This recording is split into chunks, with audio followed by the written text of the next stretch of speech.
Good morning, students.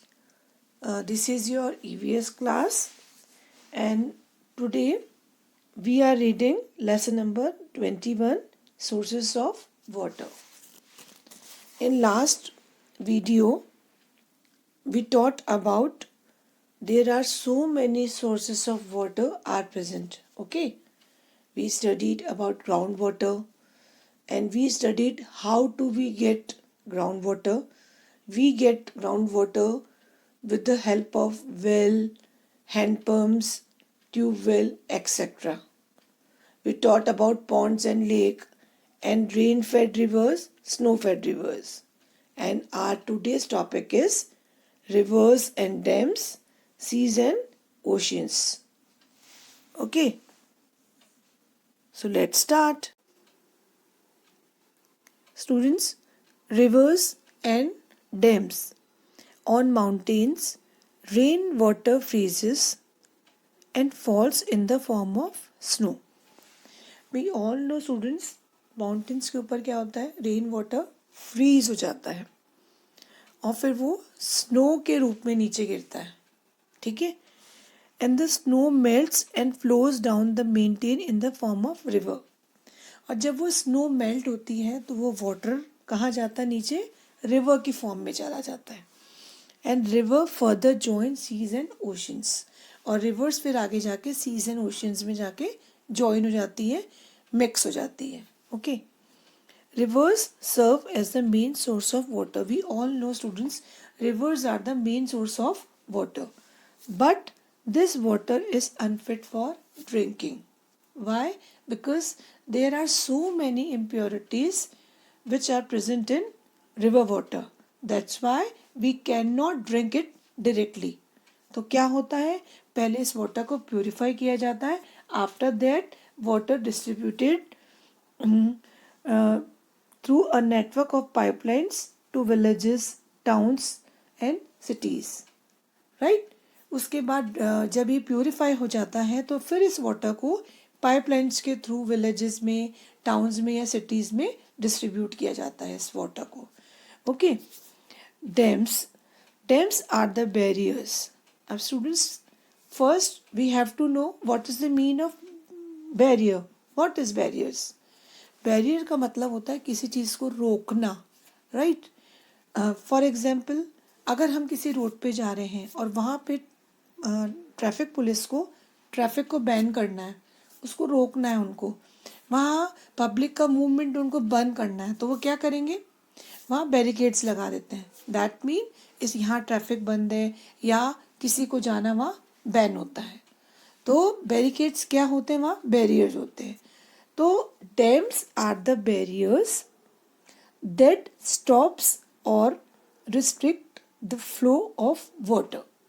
तो dams क्या है स्टूडेंट्स, ये ऐसे बैरियर हैं जो वाटर के फ्लो को रिस्ट्रिक्ट करते हैं. Okay. Dam structure built across a river और स्ट्रीम. डैम किस पे बनाए जाते हैं, बड़ी बड़ी रिवर्स या स्ट्रीम्स के ऊपर बनाए जाते हैं. Okay, dams are built to provide water for irrigation, human consumption, industrial processes, etc. जब बड़ी बड़ी रिवर्स के ऊपर डैम होते हैं तो क्या होता है, वो वाटर के फ्लो को रोकते हैं, उसको रिस्ट्रिक्ट कर देते हैं. जब हैवी रेन होती है तो स्टूडेंट्स क्या होता है, रिवर्स में जो पानी का लेवल है, जो वाटर लेवल है, वो अपने रिस्क पॉइंट से ऊपर आ जाता है. ओके. और फिर ये जो वाटर होता है, एक्सेस वाटर है, ये हम लोगों के लिए फ्लड का रीज़न भी बन सकता है, क्योंकि अगर पानी बहुत तेज़ी से रिवर्स में बहेगा तो फ्लड आ जाता है. तो इसको ही रोकने के लिए डैम्स बहुत बड़ा रोल करते हैं. डैम्स में स्टूडेंट्स हम लोगों ने देखा है, कोटा सिटी, ये हम सभी जानते हैं स्टूडेंट्स कि कोटा सिटी में रिवर चंबल फ्लो हो रही है. राइट. हमारी सिटी के बीच में से चंबल रिवर निकल के जा रही है. तो चंबल पे जैसे हमारे कोटा में ही कोटा बैराज है, ये भी डैम है. इसके अलावा ये पीछे जहाँ से आ रही है वहाँ पे भी इस रिवर पे बहुत सारे डैम्स बने हुए हैं. For example Rana Pratap Sagar dam, Jawahar Sagar dam, Gandhi Sagar dam, ये सब डैम चंबल रिवर पे बने हुए हैं. तो ये इसके वाटर को रोक रहे हैं, इसके वाटर को रिस्ट्रिक्ट कर रहे हैं, अदरवाइज क्या होगा, फ्लड आ जाएगी। ओके, तो डैम्स आर द बैरियर्स, वो बैरियर्स होते हैं वाटर के फ्लो को रिस्ट्रिक्ट करने के लिए। ओके, और जहाँ पे वाटर कलेक्ट किया जाता है डैम्स के पीछे, वहाँ डैम हो गया, वाटर रिस्ट्रिक्ट हो गया, तो पीछे की साइड में वाटर कलेक्ट हो जाता है। तो the water gets collected behind the dam in huge reservoirs. तो वो जो वाटर, वो एरिया जहाँ वाटर कलेक्ट होता है, वो एरिया कहलाता है रिजर्वायर्स। ओके, तो reservoirs created by dams not only suppress floods but also provide water for the activities such as irrigation, industrial use और human consumption etc. तो वो जब रिजर्वेयर्स में जो वाटर कलेक्ट होता है, वो वाटर बहुत सारी चीज़ों के लिए काम आता है। पावर प्लांट में भी वाटर सप्लाई होता है, बड़ी बड़ी इंडस्ट्रीज उस वाटर से कंडक्ट होती हैं, वो वाटर सप्लाई वहाँ पे होती है। इसके अलावा एग्रीकल्चर या इरिगेशन के लिए भी हम इस वाटर को यूज़ करते हैं। ओके, बट दिस यूज करते हैं। Water from dams is also send to agriculture areas through canals, और डैम्स के थ्रू वाटर आगे केनाल्स के थ्रू भी डिस्ट्रीब्यूट होता है। किस पर्पस के लिए, एग्रीकल्चर एरियाज में इरिगेशन के लिए या किसी और वर्क के लिए। Okay, seas and oceans, most of the rivers and streams fall into seas। ज़्यादातर rivers and streams कहाँ पे जाके mix हो जाती हैं, seas में। Seas and oceans are huge and deep water bodies। We all know seas and oceans are the biggest water bodies, okay, but this water also cannot be used for drinking purpose। Why? Because of its high salt content। जो seize या oceans में water होता है students, उसमें salt यानी कि नमक, इसकी क्वांटिटी बहुत ज़्यादा होती है। दैट्स वाई इस this water is not fit for us. It also contains various other impurities, और इसके साथ ही इसमें बहुत सारी इम्प्योरिटीज़ भी होती हैं, इसलिए ये पानी डायरेक्टली पीने के लिए ये भी बिल्कुल अनफिट होता है, और हमारे लिए, हमारी हेल्थ के लिए ये सही नहीं होता है। Okay students, so we taught about sources of water. Okay, there are so many sources we have, rivers, dams, seas, oceans, ponds, lake and groundwater. Okay, now our next topic is how water reaches our homes। ठीक है, ये water हम लोगों के घरों तक कैसे पहुंचता है, this is our next topic. We can not consume water directly from rivers as they contain impurities and germs. Students, अभी हमने पढ़ा कि हम रिवर्स के पानी को डायरेक्टली नहीं यूज़ कर सकते। Why? Because rivers water contain so many impurities and germs. That's why this is not fit for drinking, but it needs to be purified first। लेकिन हमें इसकी ज़रूरत है इसको प्यूरिफाई करने की। Water from different water bodies, mainly rivers, is brought to the purification plant through huge pipes। Reverse का जो पानी है, अभी हमने पढ़ा कि रिवर्स का पानी पाइपलाइंस के थ्रू सिटीज़ में, विलेजेस में, टाउन्स में डिस्ट्रीब्यूट होता है। ओके, तो सबसे पहले ये पानी प्योरिफिकेशन प्लांट में जाता है। पाइपलाइंस के थ्रू किधर जाता है स्टूडेंट्स, ये वाटर रिवर्स का, ये जाता है प्योरिफिकेशन प्लांट्स होते हैं बड़े बड़े, वहाँ पे ये वाटर सप्लाई होता है। Here it is filtered in a tank. उसके बाद उस टैंक, वहाँ पे बड़े बड़े टैंक्स बने होते हैं, वहाँ प्योरिफिकेशन सिस्टम होता है पूरा। ठीक है, वहाँ पे ये वाटर सबसे पहले प्योरीफाई होता है। Okay, in this process the impurities and dust are remove from water. वहाँ पे फिर ये डस्ट और जितनी भी इसकी इम्प्योरिटीज़ हैं इसको सबको रिमूव कर दिया जाता है. And the water is then purified with chemicals like chlorine to make it free from germs. उसके बाद स्टूडेंट्स वाटर को क्लोरीन जो होती है, जैसे क्लोरीन केमिकल होता है, उससे इस वाटर को प्यूरिफाई किया जाता है, उससे ये जर्म्स फ्री हो जाता है. Okay, and this water is send to different parts of the city through a network of pipeline. After purification, this water sent by pipelines. Okay, pipelines के नेटवर्क के थ्रू फिर इस वाटर को पूरी city में, पूरे टाउन्स में या विलेजेस में इस वाटर को सप्लाई किया जाता है. These pipelines bring water to our storage tanks. अब इन पाइपलाइंस ये सब कहाँ आ रही है? ये हमारे घर तक आ रही है. तो हमारे घर में भी स्टोरेज टैंक बने हुए होते हैं, या तो वो अंडरग्राउंड होते हैं या बड़ी बड़ी टैंक्स हमने अपने घर पे रख रखे होते हैं. तो ये वहाँ पे ये वाटर सप्लाई होके हमारे स्टोरेज टैंक में आ जाता है.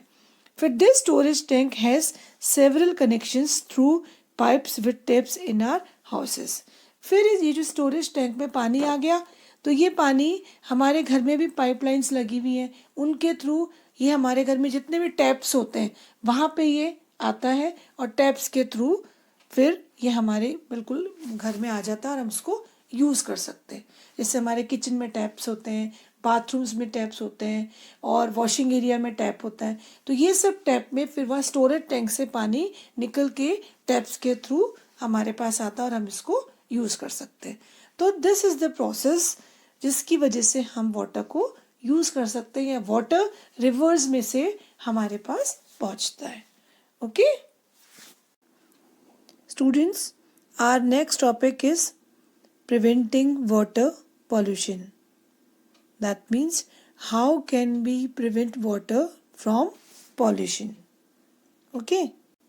Use of polluted water by human beings leads to various diseases like typhoid, jaundice, etc. Students, ये जो डिजीजेस होती हैं टाइफाइड या जॉन्डिस, ये सब पॉल्यूटेड वाटर को यूज़ करने से होती हैं. कई बार हम ह्यूमन बींग्स इम्प्योर वाटर का यूज़ कर लेते हैं, उसकी वजह से इस तरह की बीमारियां हो जाती हैं. Right. Polluted water also cause harm to aquatic animals. और ये जो पॉल्यूटेड वाटर है ये एक्वेटिक एनिमल्स को भी हार्म करता है ना. क्योंकि जैसे बहुत सारे लोग क्या करते हैं, किसी रिवर के किनारे ही बैठ के अपने कपड़े धो रहे हैं या अपने एनिमल्स को नहला रहे हैं, तो वो जो वाटर निकल रहा है वो रिवर्स में जाके मिक्स हो रहा है, तो रिवर का पानी भी पॉल्यूटेड हो गया. तो वहाँ पे जितने भी एक्वेटिक एनिमल्स हैं उन सबको ऐसा पानी नुकसान करेगा, उनको हार्म करेगा. ओके, तो what should we do to keep the water bodies clean? We should not throw waste in water bodies. हमें किसी भी तरह के वेस्ट को वाटर बॉडीज में थ्रो नहीं करना चाहिए. हमें वाटर बॉडीज को क्लीन रखना चाहिए. We should not immerse idols of god and throw dead bodies into rivers. Students, बहुत सारे लोग क्या करते हैं कि जो गॉड के ऊपर जो वो चीज़ें चढ़ाते हैं, लाइक गार्लैंड्स हो गया या कोई और तरह का आइटम हो गया, तो ये फिर इसको गॉड पे चढ़ाने के बाद इनको कलेक्ट करके किसी भी रिवर में थ्रो कर देते हैं. मतलब उनका मानना ये होता है कि पानी में बहाने से सब कुछ ठीक हो जाएगा. लेकिन होता क्या है, इस तरह करने से वाटर पॉल्यूट हो गया. तो हमें ऐसा बिल्कुल नहीं करना चाहिए. या डेड बॉडीज को पानी में थ्रो कर देते हैं.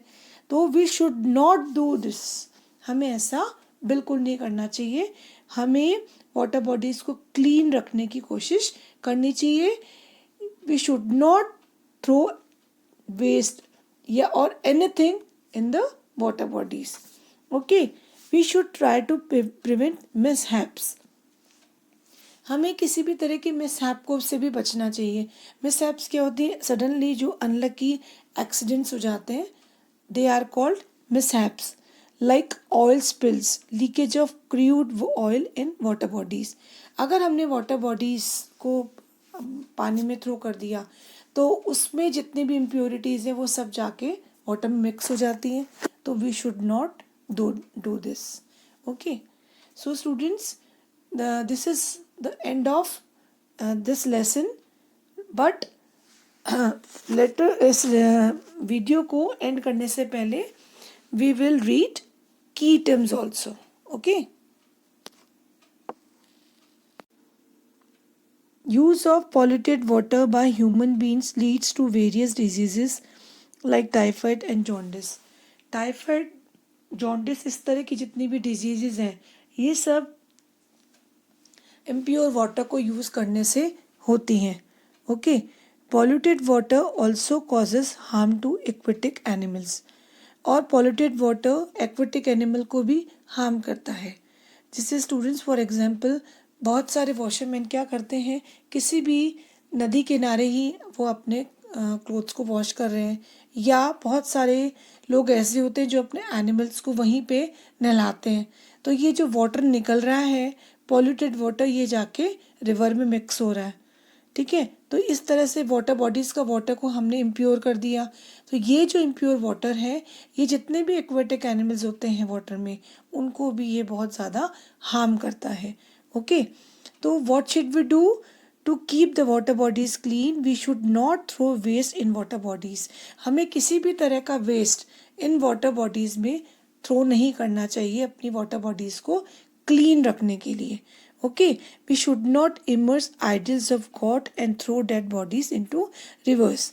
और हमें आइडल्स ऑफ गॉड या वाटर बॉडीज़ को भी, डेड बॉडीज़ को भी हमें वाटर बॉडीज़ में थ्रो नहीं करना चाहिए. आइडल्स ऑफ गॉड क्या होते हैं स्टूडेंट्स? जैसे बहुत सारे लोग टेम्पल्स में जाके बहुत चीज़ें चढ़ाते हैं, तो बाद में क्या करते हैं कि ये जो चीज़ें, जो चढ़ाई हुई चीज़ें होती हैं, इन सबको कलेक्ट करके बहुत सारे लोग इनको रिवर्स में या किसी भी वाटर बॉडी में थ्रो कर देते हैं. या हम लोग हमारे घरों का बहुत सारा वेस्ट भी वाटर बॉडीज़ में थ्रो कर देते हैं. या डेड बॉडीज़ भी ऐसा होता है कि वाटर बॉडीज़ में बहा दी जाती हैं. तो इन सब चीज़ों से क्या होता है, ये वाटर जो होता है वो इम्प्योर हो जाता है. तो we should not do this. हमें ऐसा बिल्कुल नहीं करना चाहिए. Okay, and we should try to prevent mishaps also. और हमें किसी भी तरह के मिसहैप्स, यानी कि जो अनलकी जो एक्सीडेंट्स हो जाते हैं, सडनली हो जाते हैं, इन सब से भी बचना चाहिए.